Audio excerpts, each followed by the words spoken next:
มาเก็บดอกกระเจียวข้างบ้านจ้าพื้นที่เล็กๆนะจ๊ะยายเราปลูกดอกกระเจียวได้พี่น้องนี่แห้งๆเนี่ยเพราะเป็นอย่างคือว่าทำความสะอาดจ้ะมาเมืองนี่จ้ะดอกกระเจียวนี่ผู้ใดคือว่าข้างบ้านหกข้างบ้านอย่างนี้ก็นี่แหละมันเป็นต้นกระเจียวมันแห้งแล้วมันกระจอบหลาย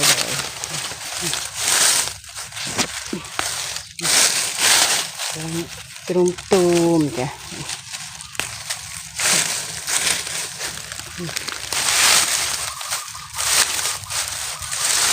พอได้เก็บกินนะจ๊ะพื้นที่เล็ก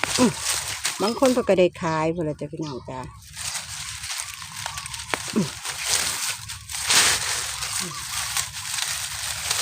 ไปต้มแก้วต้มใส่บาตร